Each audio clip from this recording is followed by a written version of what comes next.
Hey VC, what's up? It's me, yours truly. I am back to post a quick video here. Just kind of a basic recent finds video. Um, just like in the last couple of videos, I'm still kind of going through my cleaning out, purging process and all that good stuff. So it's just kind of another couple of weeks of selling some stuff and bringing some stuff in. Although this week was a lot better, a lot more fun, I should say, because typically I've been selling a lot of my stuff on eBay, especially things that I know that'll go for higher dollars. So I can kind of max that out. So that's just kind of the process of selling on eBay and then buying on eBay, and which is fine because it's a nice way to get what you need to get. But of course, it's always so much more fun actually going out to record stores. So this week I was kind of going through a section and pulling some things that I specifically knew a couple of stores that I go to on a regular basis. It's kind of the stuff they like to specialize in. And so I got some really good trade for some things that I pulled out. So this week was a lot more fun, if you will, because I was able to kind of just get back to going into the store and browsing and chatting with the guys and all of that. And it's always a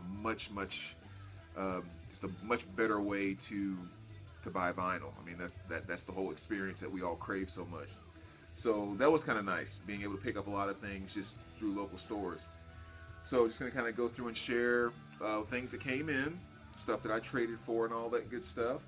Also a very cool week because you guys know Billy Hurst, one of our VC brothers here. For those of you that don't know him, make sure you go check out his channel. Very knowledgeable guy, likes all kinds of music across the board, which is something I'm always, very, very connecting with. His name is Billy, Billy, and then Hurst, Hurst. That's his username. So make sure you go check him out. But anyway, we had a chance to kind of hook up this past week. We got together, came into town, hit a couple stores, got a little bite to eat, just sat around and talked about music and all that good stuff, and it was an absolute blast. So that was also cool, was being able to hang out with a fellow VC member and picking up a few of the things that kind of came through here. So yeah, good week. But let me just kind of go through and show you what I picked up. The first one here, actually, this kind of goes back to Billy and I hanging out, because there was one store that we went to that the guy kind of told us that they were going to be having a grand opening yesterday on Saturday. So we picked up a couple of things there, but I also said I was going to go back on Saturday just because not because I wanted to buy anything, but just to kind of support the store and be there, and activity and blah blah blah. Well, one thing I didn't realize is that they had a few bands that were there. They were just kind of set up, signing things and everything else. And one was a pretty cool metal band called Final Drive, and I didn't know these guys were going to be there. So that was kind of cool to find that out, because their new record, Dig Deeper, I got a chance to get them to sign it all. So all four band members were there, and so that was pretty cool. And you have to love the way that Alex signs his name. That's just too cool. So I appreciate having a chance to meet them, picking that up. And in case you're not familiar with this band, I mean, this is really kind of straightforward metal. I mean, that's just kind of the best way to, it's not like it's not black metal. It's not, it's not industrial metal. I mean, it's really just kind of straightforward. So make sure you check them out. They're actually going to be playing here. I think they said May 19th. So I'm definitely going to go check them out when they come around. A couple other things. Oh, in case you're curious in the background, what's playing? I guess it over here somewhere.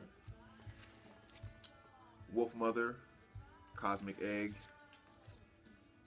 If you are a hard rock / metal fan, but especially on the hard rock side of things, this is an album that you absolutely must own. I know I've been saying this for a couple of years now, ever since this album came out. I mean, you listen to this album and you play it all the way through from front to beginning, and you'll sit there and go, oh, that's Judas Priest. Oh, that's Sabbath. Oh, that's Stones. I mean, like, all the pure elements of hard rock you will find somewhere inside of this album. And the song 10,000 Feet is probably my favorite off of here. But fantastic album. But anyway, on to other pickups.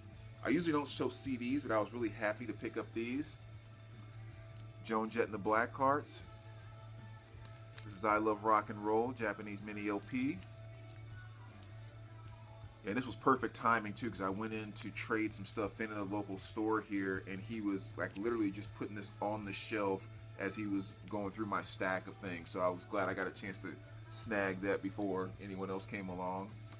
As well as Soft Machine, third album.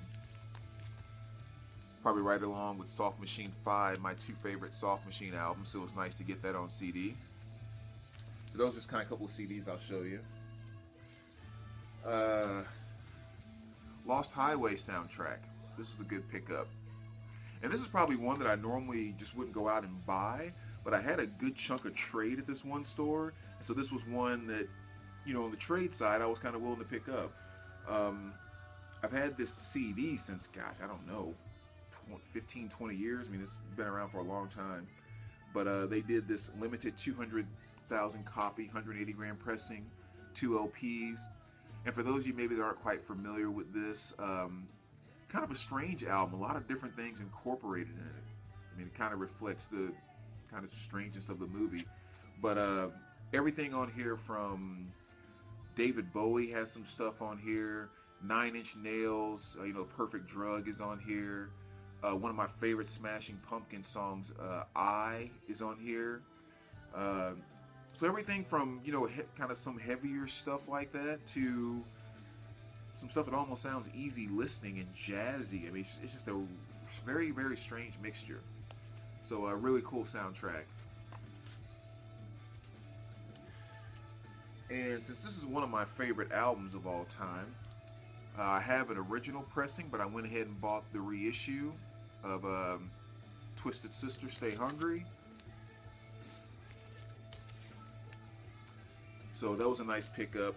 And this is something else that you guys do not hear me say very often.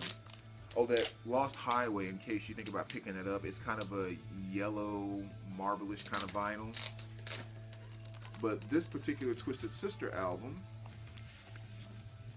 made me say something that I never said before. I opened it up, and I was like, holy cow, that is a cool colored vinyl. And you guys know I hate colored vinyl. I cannot stand it. But I opened this one up, and I was just like, that's pretty freaking cool. And I think it's just that purple and black. I mean, those two colors kind of going together, it just always takes me back to the cover of the Stay Hungry album and all things that I knew Twisted Sister when I first kind of got into them. And this was one of those albums, much like you've heard me talk about in the past, about Billy Idol's Rebel Yell. Like one of those first albums I ever had that I played from front to back all the time and, you know, just listened to over and over and over and over and over. Well, I did that with Billy Idol's Rebel Yell.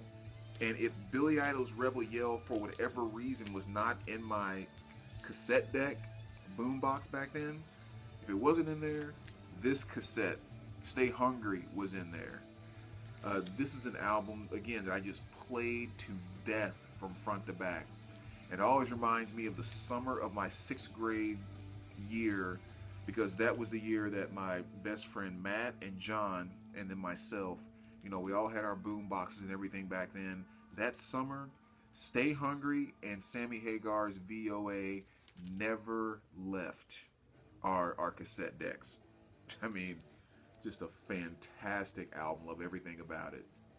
You know, the big hits on here, of course, people tend to know I Wanna Rock and We're Not Gonna Take It, which are, you know, great songs and everything, but songs like Burnin' Hell and The Price, Don't Let Me Down, The Beast, I mean, those songs are as good as any on this album.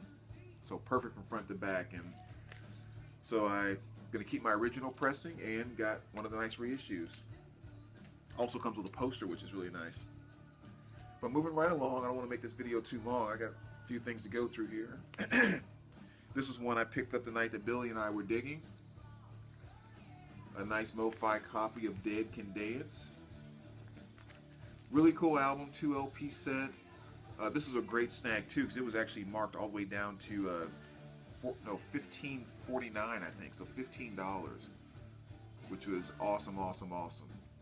Really cool stuff. I mean, if I didn't have a Mo-Fi section, I would probably put this in my world section. It's kind of very, I guess I would label as kind of a spiritual type feel. Almost some stuff that you might expect to hear on like a Pure Moods, but not quite as poppy as you would hear on a Pure Moods album. But again, check them out if you're curious about that. One of the albums I purged a little while ago, so I needed another copy of Van Halen Q. So I went ahead and picked up the reissue of that. And then also working towards completing my Placebo collection, I picked up Self-Titled here. And it's really nice that they've reissued, I don't know if it's every single one, but it's close to the complete Placebo catalog. And which has really been nice, because one of my favorite bands. I've loved them for quite some time. But prior to these very nice 180-gram reissues, I mean, you just weren't picking up Placebo stuff unless you're willing to pay $100, $150 per record for the original pressings.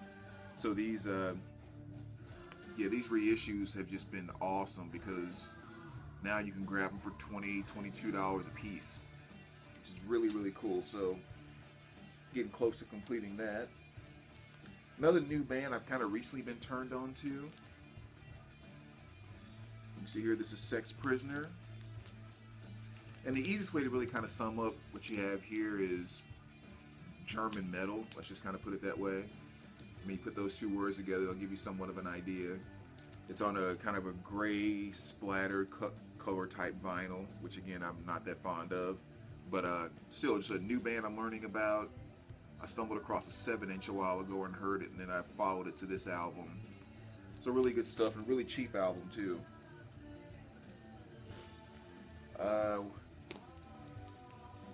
Don't have to say anything about these guys. Testament, Souls of Black. So this is another piece I needed in my Testament collection. I also really need to get my hands on a copy of Legacy. So if anyone has a copy of that out there, want to do a trade or something, let me know, because I really want to get a very, very nice, clean copy of that.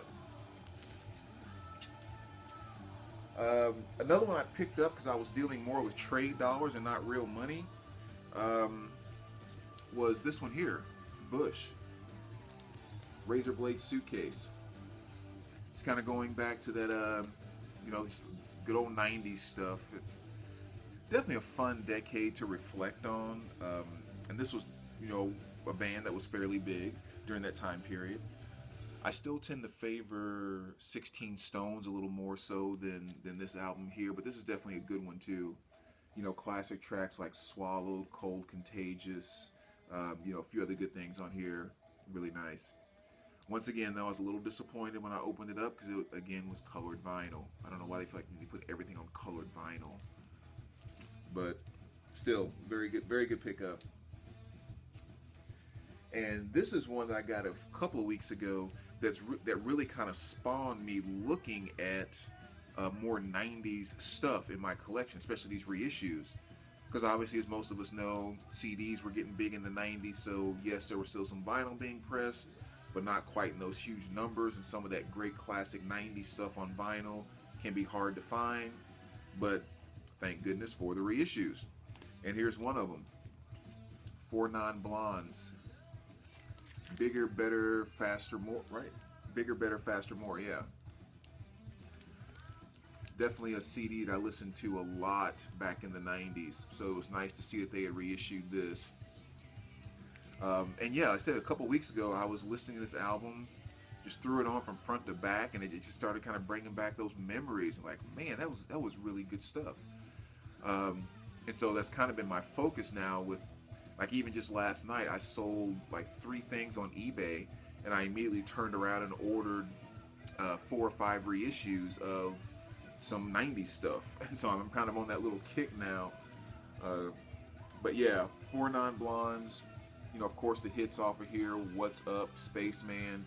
But just from front to back, there's a lot of great songs in this album, without question. And of course, Linda Perry. Good stuff.